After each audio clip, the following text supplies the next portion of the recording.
So it's our last session on Matthew today. And thank you for joining us. And we're going to watch some videos and continue the passion narrative in Matthew's gospel, which is quite unique to Matthew. And the way we thought we'd structure today is we'll continue working through Matthew's narrative and we'll finish with some videos from the Bible Project. So we've looked at the betrayal of Jesus and then Jesus being brought before Pilate and the council. And we now come to the death of Jesus. And we're going to compare Mark 15 with Matthew 27, because Matthew has made some interesting and quite significant changes to his source in Mark. And I'm not going to say anything about them now because I actually want you to go in cold and confront them. And it's our usual questions. What is the differences you notice between these accounts? And how might you explain the differences that Matthew has made to Mark? Because they've caused some quite significant theological debate about important issues in Christian doctrine.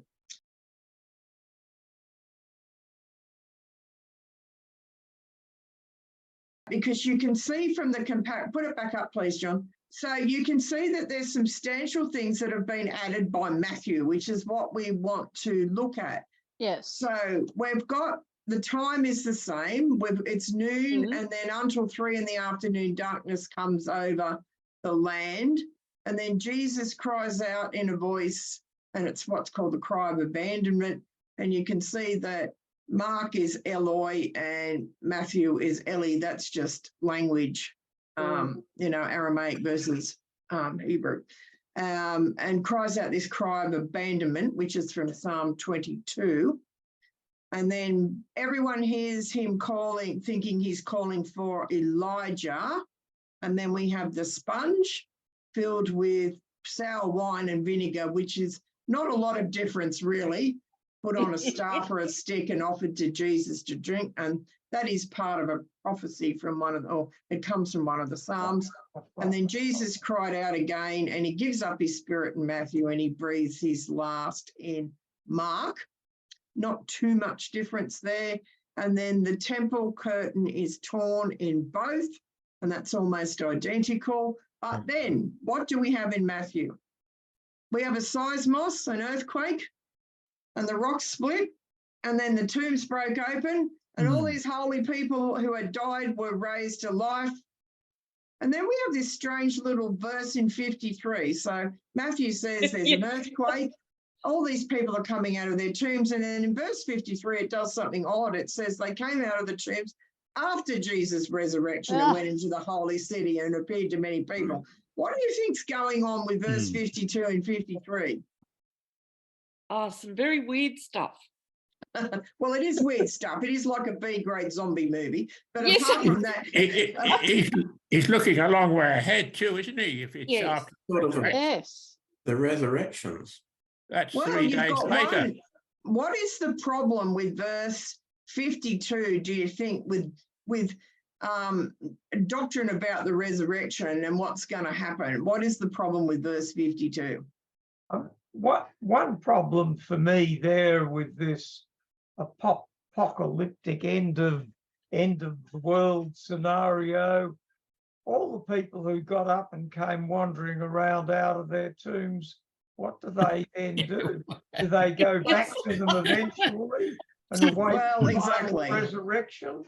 And not only that, was it actually this apocalyptic thing? Was it this sounds like it's the end of the world, but still Jesus hadn't been raised, because then they came out of the tombs again after Jesus' resurrection. What you're looking at here, that's absolutely right, Margaret. What you're looking at here is probably a later amendment. Because nobody's supposed to, if you look at Pauline doctrine and other advancements on resurrection and Jesus and people, nobody's supposed to be resurrected before Jesus. I think verse 52 is being retained because it's probably part of the original manuscript. So whoever's looked at it and felt it was wrong has kept it there, but they've corrected it. in verse 53. Yeah. They repeat it, but say it was after Jesus' resurrection they came out of their tombs and went into the holy city. So it's probably a scribal change or amendment. Yeah, but there's other problems with it too, because it's really only talking about Jewish people. It's not talking about anybody else. You know, it's a kind of, well, not Jewish, Judeo-Christians, whatever your Messianic Christians. It's only talking about a certain group of people. It's not talking about, you know, a whole judgment like we tend to think of in that kind of theology. That's another thing that bothers me. Yes, Matthew's kind of a bit odd here with this little phrase, this verse that says that rocks are splitting. Matthew uses earthquakes very deliberately. When Matthew has an earthquake, it's always the inbreaking of the divine into the earthly arena. And of course, here we have this apocalyptic rising of bodies of people who have died. Tries to be corrected by a later scribe who knows that's probably not the preferred option. People shouldn't raise until after Jesus' resurrection. So he pops in verse 53.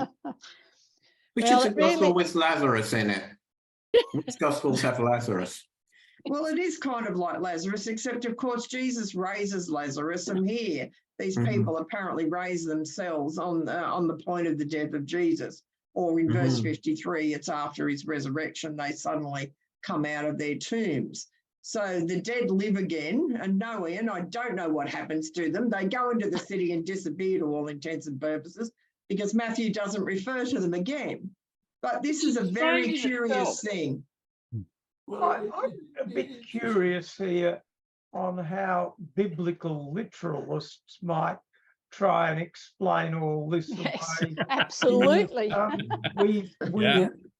In times past, we've had a strong biblical literalist community within Tuggeranong Uniting Church who meanwhile departed. But if I could be in discussion with them, that's one thing I'd say. If these people who've clambered out of their tombs are wandering around Jerusalem, why doesn't Matthew mention them again? How on earth can it would be quite spectacular, wouldn't it, if it actually happened? And that's the other thing, you know, people who say, well, the Bible is inspired, you know, it's you know, the hand of God is writing it. Well, this is a classic example of a human error or intervention which didn't get corrected by the divine hand. So you've really got to raise your eyebrows about that one too. Yes, a human hand has corrected a human hand, I think. Yes, exactly. You'd think there would be more bits written and included in scripture about these people. I mean, you know, Great Aunt Mary turns up at your doorstep. Well, it didn't happen, did it? If she was a holy person. But it's just mind-boggling. That's right. And you might be overlooking the fact that the resurrection body is different to the physical body. And we don't know what happens to the resurrection body after it's raised. Well, we actually don't know. We know that Jesus was ascended into heaven, but what happens to these other people? They wouldn't have been around long. They'd have gone to wherever resurrection bodies go. That's what Paul would say, Derek, because he talks about that. But Matthew actually doesn't make a comment. He just says they were raised from the dead, entered the holy city, which is Jerusalem, of course, and appeared to many. That's all he says. He says nothing about the nature of their body or where they end up or what they do. We just don't. He just sticks this oddity in, probably to enhance the power of the death and resurrection of Jesus, something to do with that. But it's never really explained. And you'll find that fundamentalists will probably avoid it like the plague. Yes. And we don't really even understand how Matthew's audience would react to this. I can't. No, we don't. No. No, that's a good one. Am I right in thinking, Elizabeth, that this is a very clumsy piece of interpolation after the gospel's been written? Well, part of it is. Verse 53 certainly is. It is an interpolation. It's trying to correct what it sees as the wrong thing. Because 52 says tombs were opened and bodies of saints who had fallen asleep were raised. And then in 53, it says after the resurrection, they came out of the tombs. That is the interpolation, trying to correct what 52 says. Is Matthew trying to amplify on what Mark? I mean, Mark just has it depends how you take it. It's a symbolic thing about the curse of the temple curtain being torn. Yeah. And this is sort of, oh, let's do more of this sort of one amazing stuff. Probably. I mean, Matthew's really ramped it up into this apocalyptic scenario where it is kind of like the end of the world. But then we have this correction, this interpolation in verse 53 with someone trying to tone it down, if you like. But none of that's toning it down. They're still getting up and walking around. Well, that's exactly right. It's just they're walking around at the right time, not the wrong Yes, time. not the right time. According to that. Matthew did in the previous passage we looked at, Matthew put in something which was after the event, so it's out of sequence. Yeah. So this again could be maybe they didn't care about out of sequence stuff too much. They certainly weren't hung up about chronology or historical data the way we are. So it's always possible, I think, John, that these sorts of things happen. But it's a very curious thing in the Gospel of Matthew we have here. There's nothing else like it anywhere. The closest you get is to the resurrection of Lazarus, but that's a very deliberate act of Jesus to show the glory of God and to kind of show what it's symbolic of what's going to happen to Jesus. Where here Jesus has just died and we've got all these saintly people apparently wandering around the place, which is just strange, let's face it. And it also, it showed who was saintly. Sorry. Well, it says they're all saintly. But what I'm saying is you'd figure out, if Aunt Mary didn't turn up, she wasn't saintly. She wasn't saintly. No.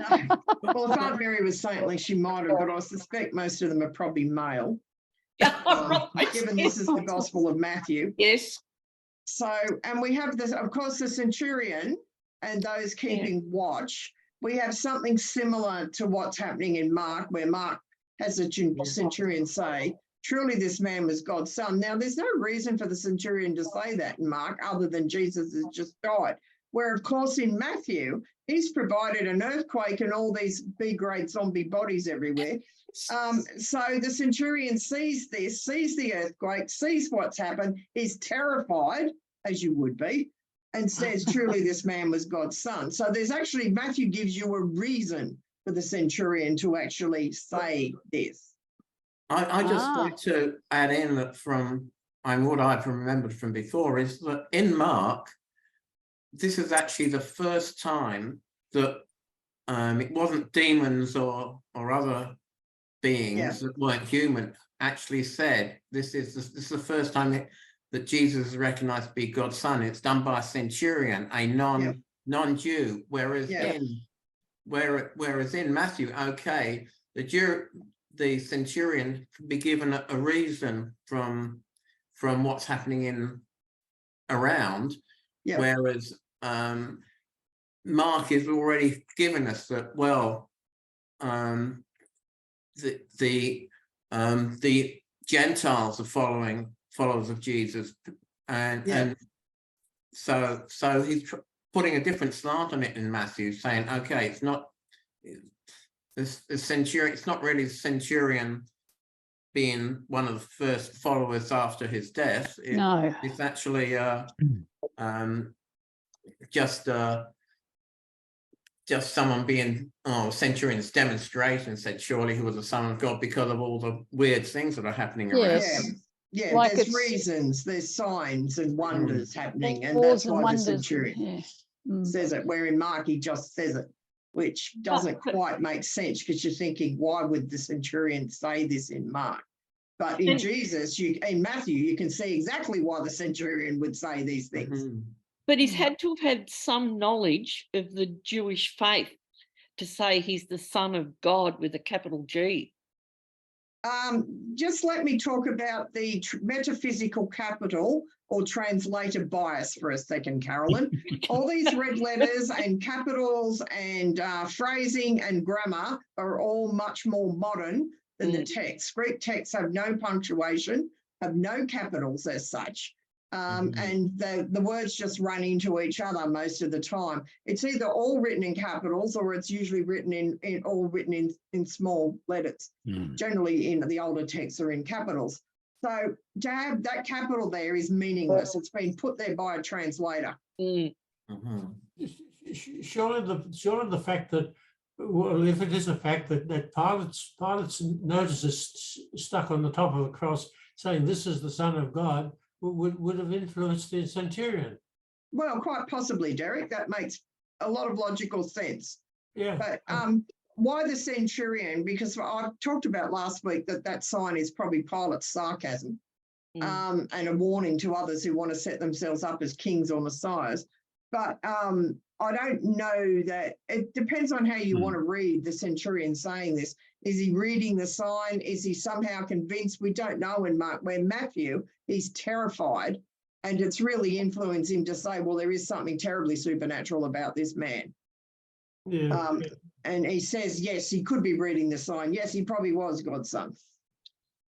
To me, an interesting omission in the last verses where they start, where both Mark and Matthew list the women who were present. There's Mary Magdalene, there's Mary, the mother of James.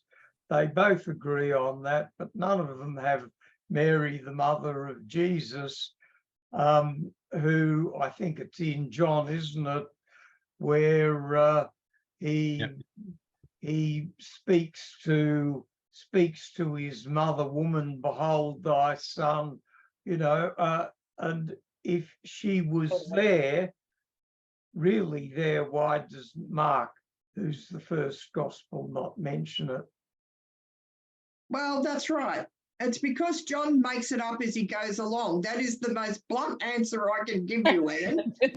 And he doesn't often agree with the synoptics. So John has his own take on the ending where he makes sure Jesus has his mother looked after by saying to the beloved disciple, here's your mother, and to his mother, here is your son. So he's making sure his mother's future is secured.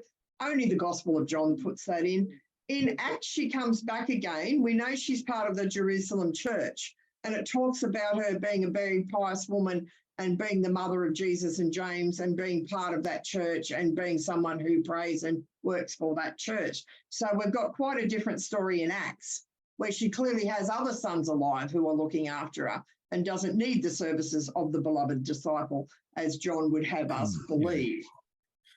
The fact that if the beloved disciple was there with Mary, as in John's Gospel, he was also in the courtyard.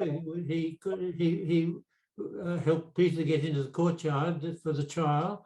He was probably he probably followed the crowd to Pilate, so he'd have known what had gone on there. I reckon this beloved disciple is responsible for a lot of what of the detail that we've got.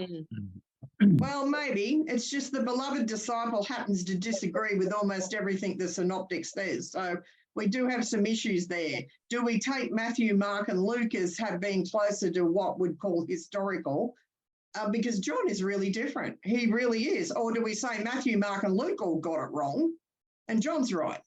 I'm inclined to say John is telling a story where Matthew, Mark, and Luke are probably closer to what actually happened. 3 against 1. Anyway, we're going to move on to the next bit now, and let us make sure we've got the right passages. So we're looking at Mark 15:42 onwards and Matthew 27:57 onwards. There, John's got it up now. So you can have a look. That it? The tomb. The tomb. Okay. So this is Jesus being put in the tomb. And again in Matthew, you'll find it 62 to 66. He's added a whole different section. and he's omitted some of the things that Mark has said. So back in your groups, we want you to look at what has Matthew omitted and what has he added.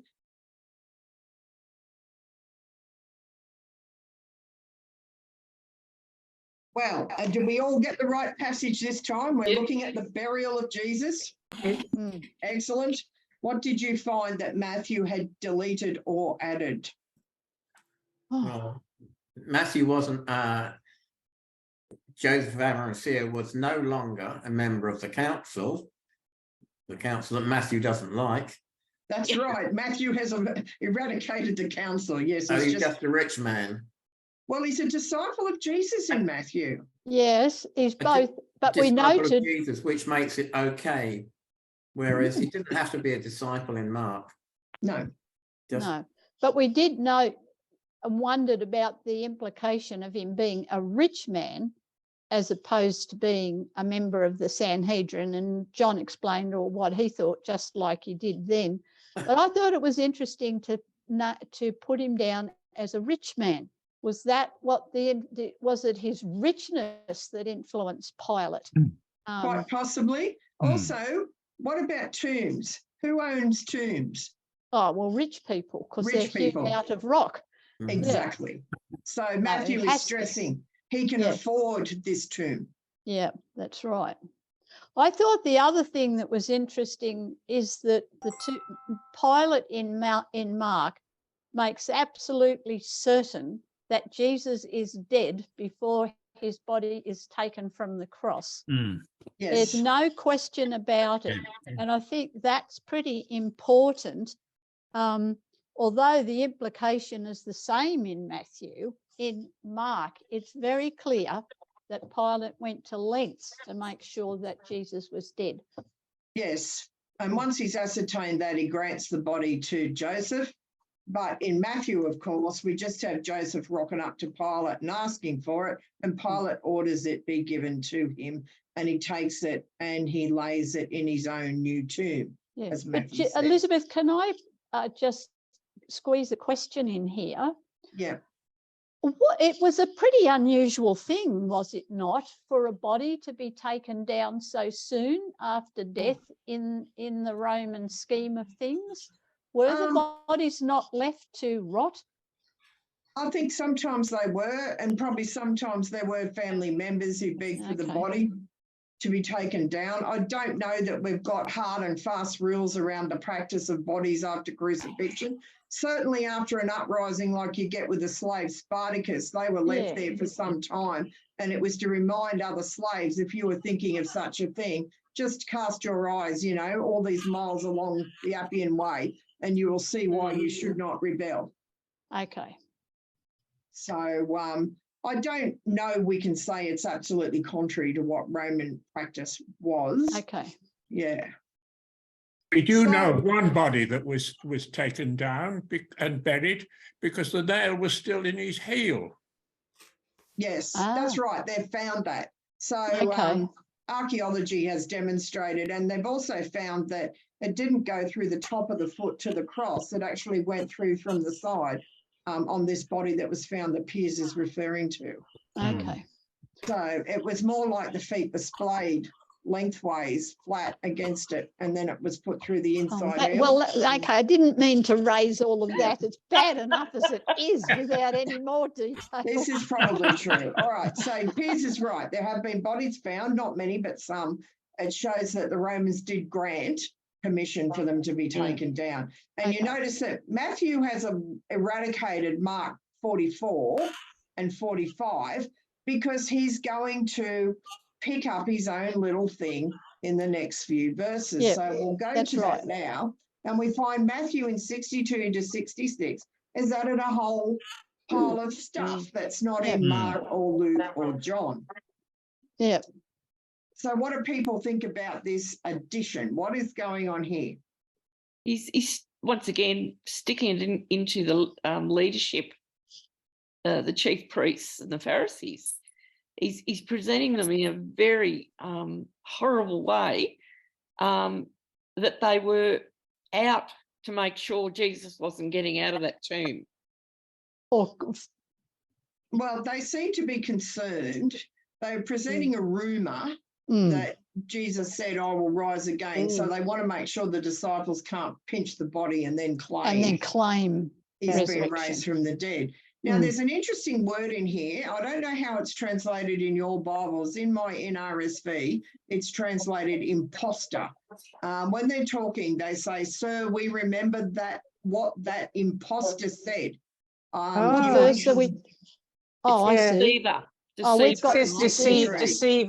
A deceiver. You might have some other ones too. It's actually planos, and it means a sorcerer. Which is quite interesting.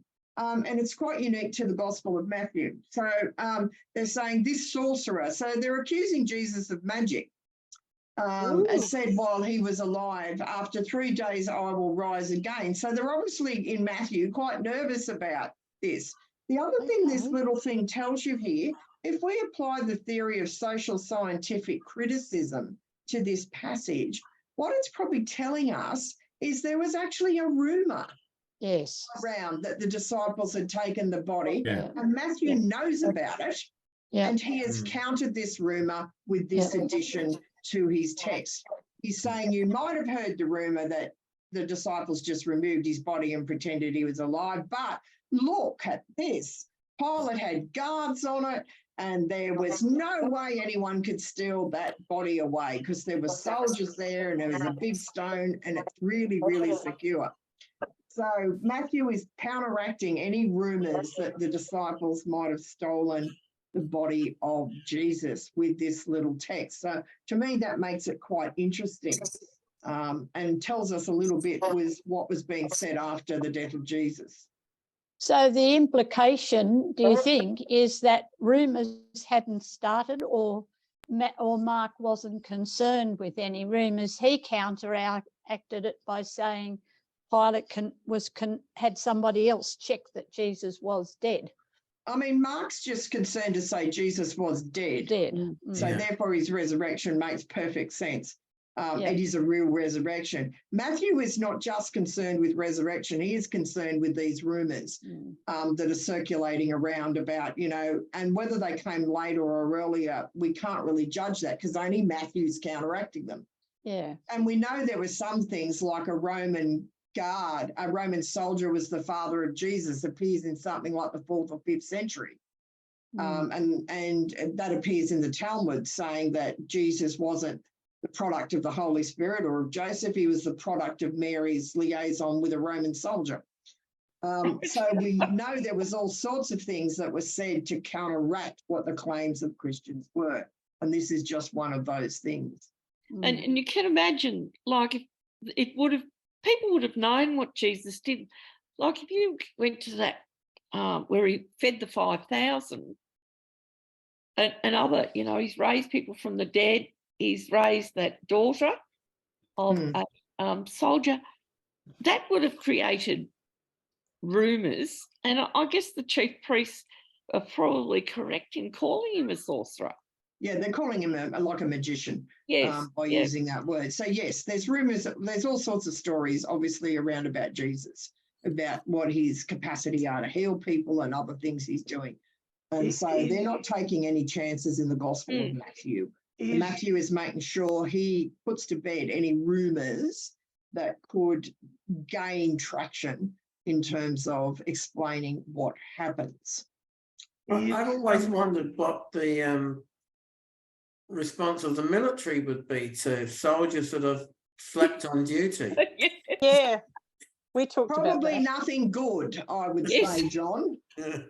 That would be the problem. There'd be nothing good said. So now when we go to we've got one more passage to look at and that's when the stone is being rolled away. Have we got time to do that in groups or should we do it in the big group? The videos take about 15, 16 minutes. So before you do that, just before, I asked another week about the symbolism of the veil being rent in the temple. Yes. Because I came from a background which says this is the end of having to have a priest between you and God, or it's only a certain place that you can actually worship God in, and we Yeah. didn't cover that. And I'd just like I to know your understanding. I think that's a valid interpretation. It's also drawn again from Old Testament ideas where I think when the first temple was destroyed, it's sort of and picking up on those ideas as well. But yes, I think that's a valid interpretation where the tradition that you've come from, John, where it's removed the need for an intermediary in the form of a priest, where it's moved the need to have a veil, like the veil being lifted from the face of Moses. It's lifted from the temple. And I think that scholars would agree that's a reasonable interpretation of those events. Okay, thank you. Yeah. Okay. Now, Elizabeth, could I just observe or ask a question? This scenario with the chief priests having a discussion with the guards and coming up with this manipulative and devious scheme. Say you were you fell asleep and the disciples came and stole it while you were asleep. Now here's some money for spreading that false rumor, and we will make sure you're not punished. As Matthew put all this in as yet another kick aimed at the chief priests? it probably is aimed at the chief priest, but that's not his principal motive. I think his principal motive is to explain away this rumor that's gone around that the disciples stole the body and Jesus really didn't come back from the dead. I think it's aimed to counteract that, and that's its principal purpose. But, you know, his chief priests and Pharisees aren't looking good because they're there before Pilate and they're calling Jesus names. They call him a planos. Planos is a really negative name. It's a real insult. So yeah, they're not being very particularly kind at this point in time. There's one more part in Matthew that I don't know is in your notes, but we're going to look at it, and it's Matthew 28, and it's verse 2 to 4. And you'll find Matthew's inserted something again into the narrative that he's got in his source of in Mark. Suddenly there was a great earthquake again. Remember, I've talked about earthquakes in Matthew. They always indicate the divine breaking into the earthly realm. So there's a great seismos, and an angel of the Lord descends from heaven. Matthew's always dramatic. He rolls back the stone and he sits on it. And his appearance was like lightning and his clothing white as snow. For fear of him, the guards shook and became like dead men. So they don't actually fall asleep. The sight of the angel frightens them into some comatose state. Where in Mark, we have a young man dressed in a white robe, and it's ambiguous. Is he an angel? Mark doesn't say. He calls him a young man. Where clearly in Matthew, you have an angelos of the Lord descending from heaven. There's this earthquake, stone rolls away, and he sits on the stone, and it describes his angelic appearance, where you just have a young man in a white robe in Mark. So Matthew's really ramped up the divine intervention at this point of time and who rolls back the stone. And there's no mistake in Matthew that we have an angel talking to the women, not a young man in a white robe who's rather ambiguous. And of course, we've got to do something about the guards. So having this creature turn up from heaven causes the guards to be struck down like dead men. So they can't stop what happens next. So that's another insertion of Matthew. Who can tell me the first place where seismos or earthquake appears in Matthew? Let's see how good your memories are. It's never translated correctly. I'll give you a clue, ever. Is it John Robinson who wrote Who Moved the Stone?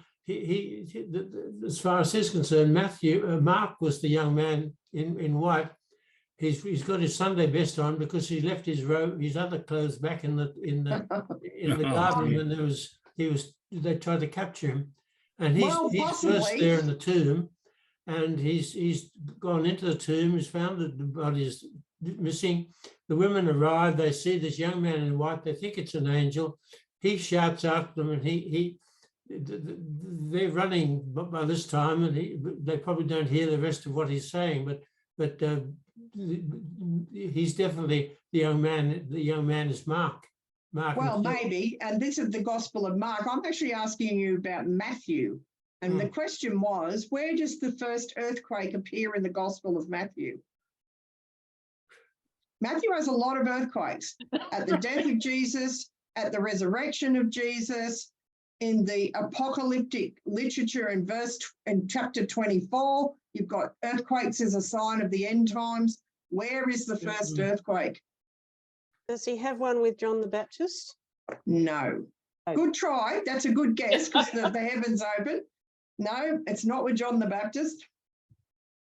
It involves the sea. I'll give you a hint. Oh, with the stilling the sea. Yes, it's the stilling of the storm. Matthew's Jesus does not still a storm in the Gospel of Matthew. It's an earthquake. It's the first time the divine actually intervenes or enters the earthly realm in the Gospel of Matthew. And it's never translated correctly. Translators always translated as storm to make it sound like Mark and Luke. That is not what Matthew says. He uses the word seismos. And you should have gathered from reading through this literature around the death and resurrection of Jesus, earthquake's a really important term in the Gospel of Matthew. He doesn't just throw it around willy-nilly. Something always happens when there's an earthquake. So you need to bear that in mind when you interpret the stilling of the storm in the Gospel of Matthew. It's actually the inbreaking of the divine via an earthquake, and how Jesus deals with it is the correct title for that story in Matthew. Is the area known for earthquakes?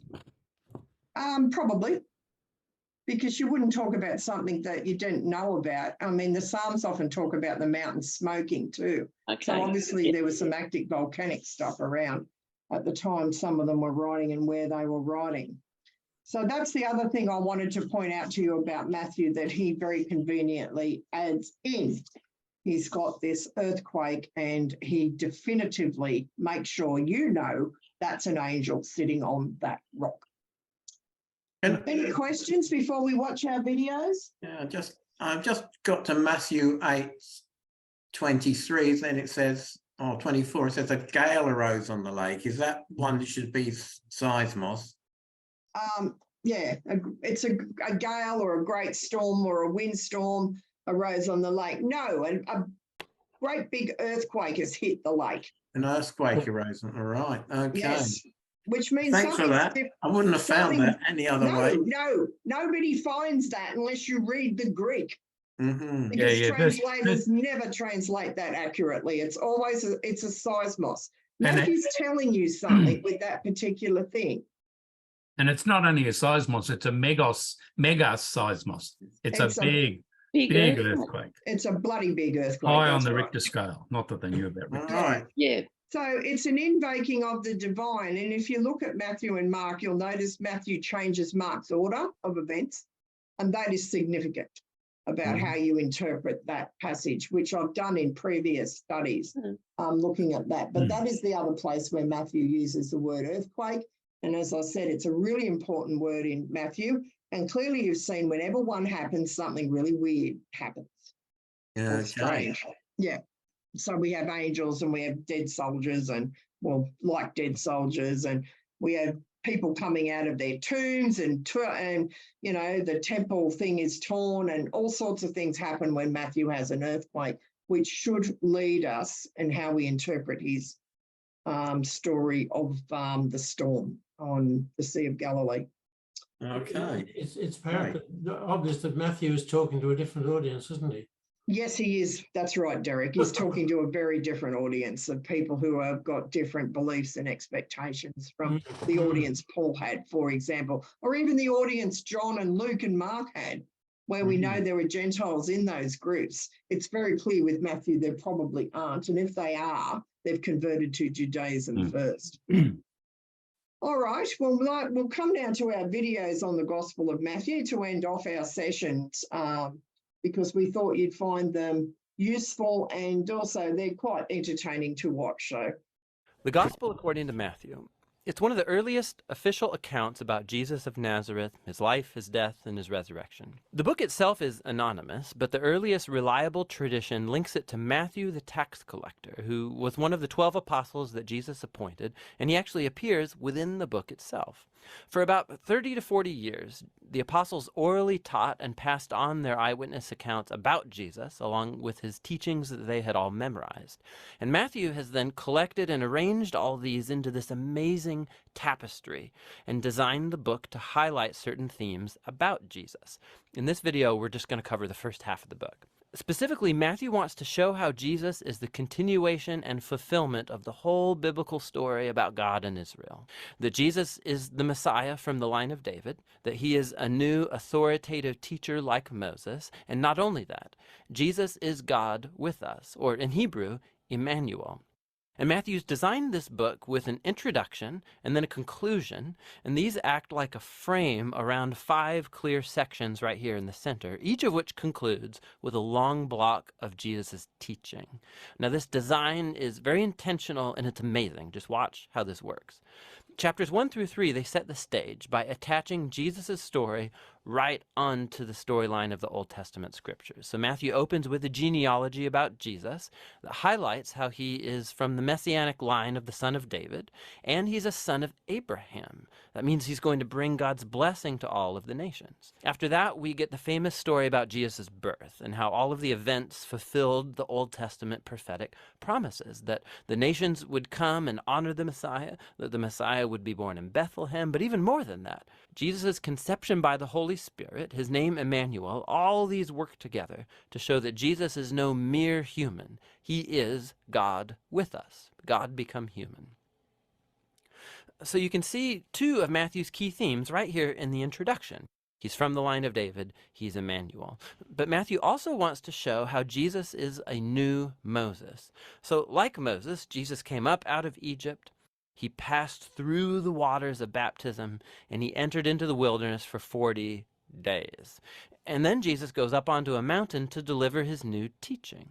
So through all of this, Matthew is claiming that Jesus is the promised greater than Moses figure who's going to deliver Israel from slavery. He's going to give them new divine teaching. He's going to save them from their sins and bring about a new covenant relationship between God and his people.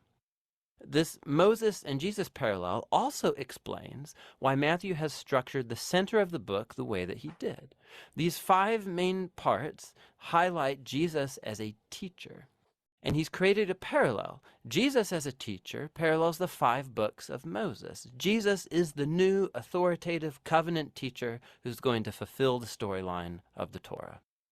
Now, in the first section, chapters 4 to 7, Jesus steps onto the scene announcing the arrival of God's kingdom, and this is really key. Oops.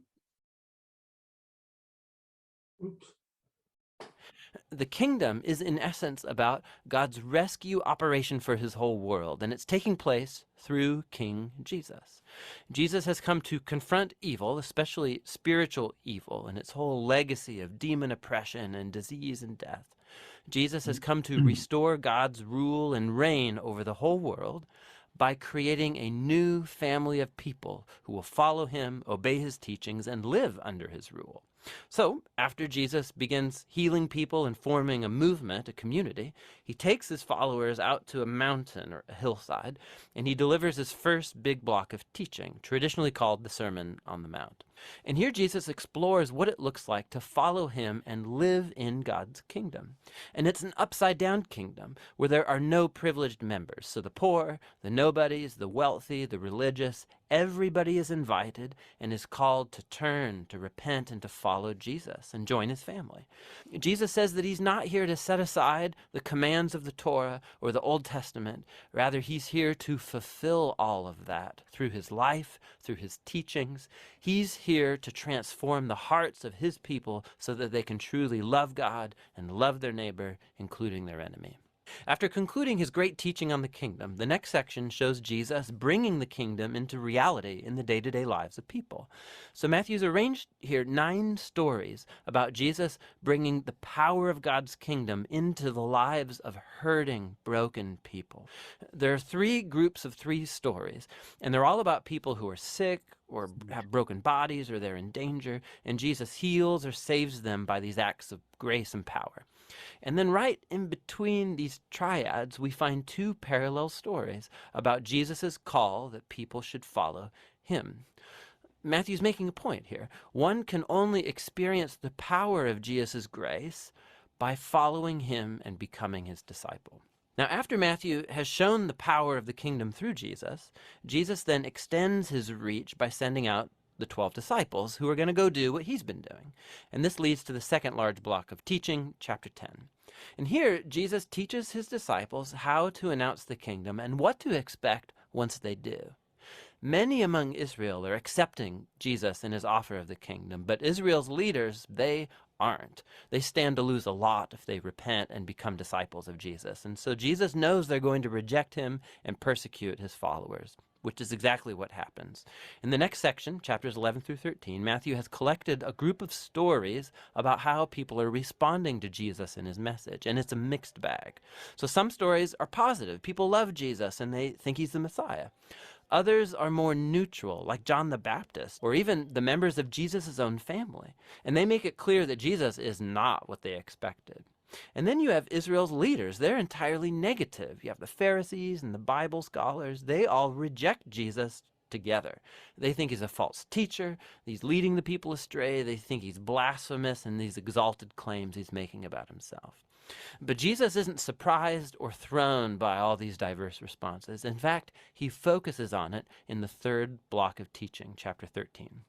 Here, Matthew's collected together a bunch of Jesus' parables about the kingdom, like about a farmer throwing seed on 4 types of soil, or about a mustard seed, or a pearl or buried treasure. These parables are like a commentary on the stories that you've just read in chapters 11 and 12.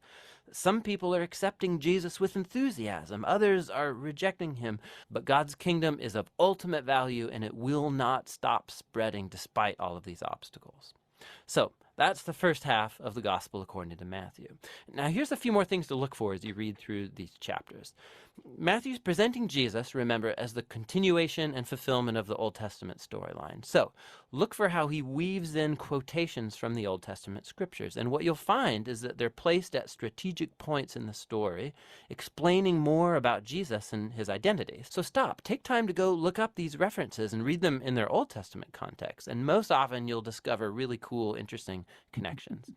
Lastly, pay attention to the types of people who accept Jesus and follow him. And you'll see that it's most often people who are unimportant, they're nobodies, or they're irreligious. And these are the people who are transformed by their trust or faith in Jesus and follow him. And it's the religious and the prideful who are offended by him. So how is this tension between Jesus and Israel's leaders going to play itself out? That's what the second half of Matthew is all about.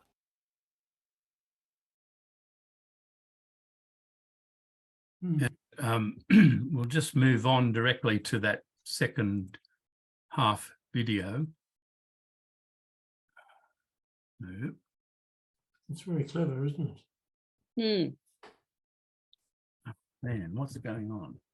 Yes, it's quite clever, Derek. The way and I love the way they do it with the drawings and Yes. it's really good. It's called the Bible Project, is it?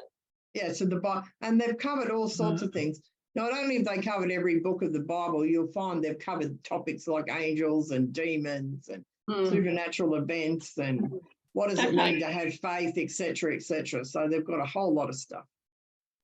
If I could get everyone to mute themselves again, please, just makes it a better quality of sound. The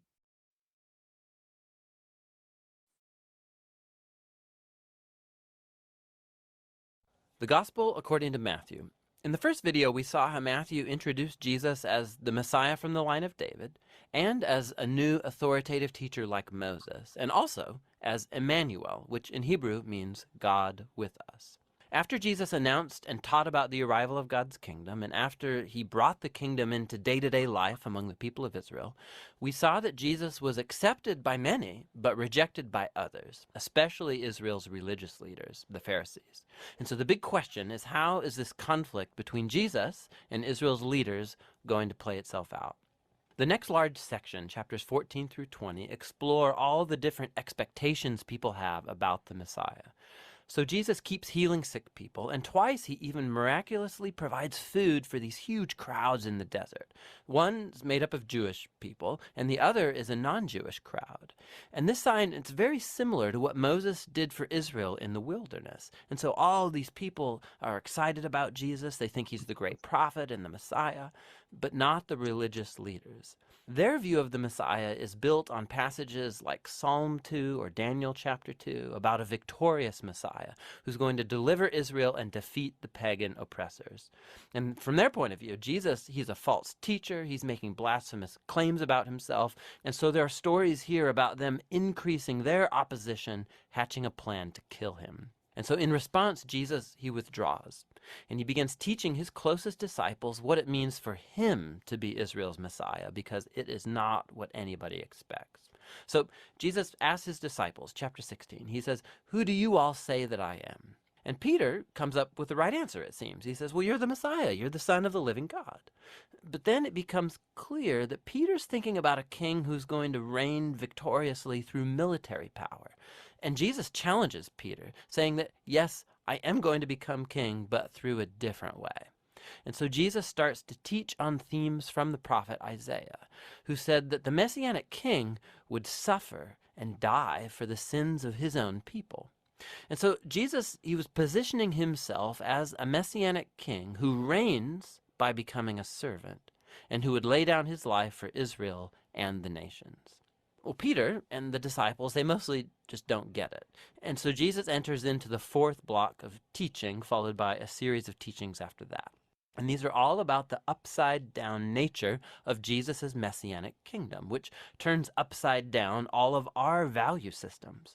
So in the community of the servant king, you gain honor by serving others. And instead of getting revenge, you forgive and do good to your enemies. And in Jesus' kingdom, you gain true wealth by giving your wealth away to the poor. To follow the servant Messiah, you must become a servant yourself. In the next section, we watch the two kingdoms clash, Jesus' kingdom and that of Israel's leader. Jesus comes to Jerusalem for Passover riding in on a donkey, and the crowds are hailing him as the Messiah. And Jesus immediately marches into the courtyard of the temple, and he creates this huge disruption that brings the daily sacrifices to a halt. His actions speak louder than words here. As Israel's king, Jesus was asserting his royal authority over the temple, the place where God and Israel met together.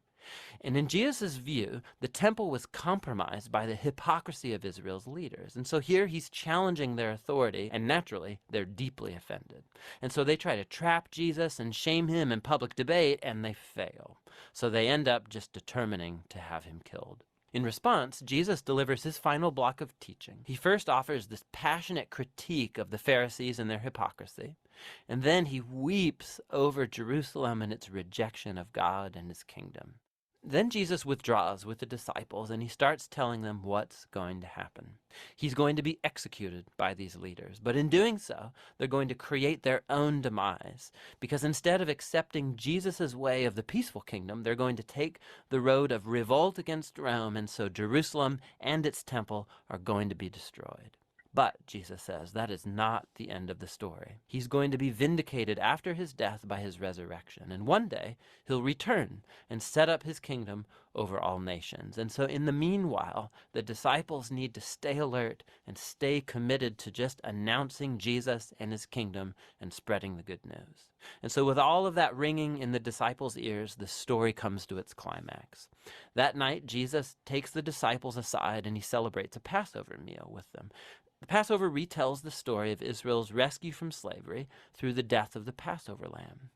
And then Jesus takes the bread and the wine from this meal as new symbols, showing that his coming death would be a sacrifice that would redeem his people from slavery to sin and evil. After the meal, Jesus is arrested. He's put on trial before the Sanhedrin, a council of Jewish leaders, and they reject his claim to be the Messiah. They charge him with blasphemy against God. Then Jesus is brought before the Roman governor Pilate, and he thinks Jesus is innocent, but he gives in to the pressure from the Jewish leaders, and he sentences Jesus to death by crucifixion. So Jesus is led away by Roman soldiers and crucified. Now, you'll notice right here in this section that just like Matthew did in the opening chapters, he increases the number of references to the Old Testament. He's trying to show that Jesus' death was not a tragedy or a failure. Rather, it was the surprising fulfillment of all of the old prophetic promises. Jesus came as the servant Messiah, spoken of by Isaiah. He was rejected by his own people, but instead of judging them, he is judged on their behalf, bearing the consequences of their sin. So the crucifixion scene, it comes to a close, and Jesus' body is placed in a tomb. But the book ends with a surprising twist, the last chapter. The disciples, they discover on Sunday morning that Jesus' tomb is empty. And then all of a sudden people start seeing Jesus alive from the dead. And the book concludes with the risen Jesus giving a final teaching called the Great Commission. Jesus says that he is now the true king of the world. And so he sends his disciples out to all nations with the good news that Jesus is Lord and that anyone can join his kingdom by being baptized and by following his teachings. And echoing all the way back to his name, Emmanuel, God with us, from chapter 1, Jesus' last words in the book to his disciples are, "I will be with you." It's a promise of Jesus' presence until the day he finally returns. And that's the gospel according to Matthew. So there you go. You could have done it all in 15 minutes and not I don't think so. No. I mean, I think it's a really good overview, but it doesn't pick up all the nuances of things that we've looked at. So, but it's a good way to end it with an overview, just to remind us of some of the things we've covered in our exploration of the Gospel of Matthew, as we are in the year of Matthew, and we're currently in the parables in the lectionary. So most of you will be probably hearing preaching on parables and like subjects from your pulpits on Sunday.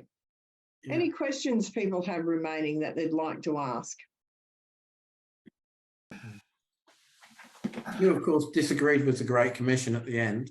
I do. And I also, the interpretation the second feeding is Gentiles is not clear-cut at all in Matthew, and I would argue against that. But people assume because it is in Mark, that assumption's been placed onto the Gospel of Matthew, that he must be following Mark, but he changes Mark. Then you have to ask, if he's just following it and it's Gentiles, why did he change it? And why is Jesus back on Jewish territory up a mountain again? So, yeah. So there's little things like that. No, I think the Great Commission is problematic, but there's many people who would disagree with me, which I freely admit, John. So it's my point of view based on the fact that this is a very anti-Gentile Jewish gospel. So, you know, it just is an extraordinary thing to have that commission at the end. Elizabeth, the link, by the way, to these videos, I don't know where to find them on YouTube. But if you Google Bible Project. What I might do is we're going to be going back to Lectionary Cafe next week instead of a study. So at 10 o'clock, we'll be doing Lectionary Cafe. And what that is we just have a discussion on the 4 lectionary readings that are set for that Sunday and talk about that. Everyone is welcome to attend that. I'll get John to send out a final notice just telling people it's on, and I'll get John to also include a link to the Bible Project in that if you do that, John. That way you can just click on it and you can search it, so you can look for whatever you like. And as I said, you can also read its indexes. It's got some odd topics that some of you may find yourself interested in with the Bible Project. Okay. Yeah, there's scores, probably hundreds of videos. Yes. Yeah. And most of them are done quite thoughtfully. So I don't think any of them will lead you astray. And if you've got any questions, you can always shoot John and I an email and say, I've watched the Bible Project on demons and it says this and I don't get it. Can you help me explain it, please? And we'll do our best. And can I ask, when are you beginning another series of studies at some point? Yes, we will. Well, we've got to discuss that. We've thought actually, and I'll test this with you now and you can tell me what you think. We've thought of actually doing some word studies on really important words in the Old and New Testament, words like metanoia that are used a lot, or words like charis, which is grace. Would that interest people? looking at certain themes via words across the Old and New Testaments. Yeah. Yep. Anything. Anything. Thank you. Thank you, Elizabeth. Yes. Yeah, we thought we'd do that, and that also helps you familiarise yourself with the values and culture around specific words, because they're quite charged. There's certain words in our culture that are quite laden with lots of things. So John and I have done studies like that. I've done them in my classics degree and also at the college. There was a thing called veggie language, which was quite cruel, really. But it was looking at people learning to identify certain words and use tools to find things. We're not going to get that technical, but it introduces you to concepts, things like Zedekiah, the idea of justice and righteousness, and dikaiosune, which also is the Greek for Zedekiah, justice and righteousness, and cover that. And then we thought we'd probably offer an Advent study after that. Ian? Elizabeth, if there is time, and we're running out of time, I realise, I'm interested in seeing how we get from the Jesus who's presented in Matthew, who seems to be the apocalyptic figure who believes that the end of the world is nigh, what we might nowadays call, he was running a cargo cult. The end of the world is about to happen, and he's obviously quite wrong there, because it didn't. No. Here we are 2,000 years later, still talking about it. How did we get from that Jesus to the Jesus of faith, the universal Jesus that we now have? The omniscient Jesus, who was part of the Trinity. Jesus to another. How long have we got? You'd need a long time for that, Ian. The answer to that question really lies in the church fathers and study of the early church fathers and the documents that they produced and what was named as heresies and what wasn't and why. And then you get this doctrine forming as the institution solidifies into hierarchies of bishops and churches and people who run churches, etc. You find doctrine begins to solidify as well around what is acceptable teaching and what isn't. So we did have a course in college, which I did on the early church, and that kind of thing is picked up. How did this Jesus we have here become this kind of crowned figure on a throne, omnipresent to all and king of the world, you know? And it's this exploration through the church fathers and how they began to interpret texts in the light of their context. One of the things we always have to remind ourselves of, and I've said this before, that Midrash is about the interpretation, not only backfilling stories, it's about how you interpret a text in the light of your context. Now, whether you do it deliberately or you do it accidentally or you do it just because that's the only thing you can do because you are in your context and that will inform how you read something. That is the all-important thing. So if you've just institutionalized a new state religion, you have to have rules and laws about what that religion looks like. So that context of Constantine actually starts to dictate what are heresies and what are not heresies. And you get all this apologetics about the Trinity came about basically because while claiming to be monotheistic, critics of the Christian religion pointed out they actually had three gods, Jesus, God, and the Holy Spirit. And they got around this by the doctrine of the Trinity, saying that they're three separate entities, but they're one being. So you get the rise of these sorts of things around the 4th century because it's explaining to criticism from outside how this is so. And you've got the institutionalization of a relatively different religion to what Rome had always experienced. So a lot of rules come around that. And to have rules, you need to define what you believe in. So you have the rise of doctrine.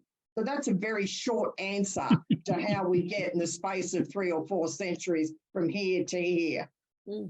But somewhere in the middle of all of that is the real Jesus. Yes, correct. Let's hope our present day faith 2,000 years later helps us to find him. Yes. Well, I like to think of Jesus as being always accessible to you and to everyone in that context. Whether you're in an Asian country or a European country, whether you live in a hut or a tent or a mansion, that somehow there's something in your context that will always make Jesus accessible for you.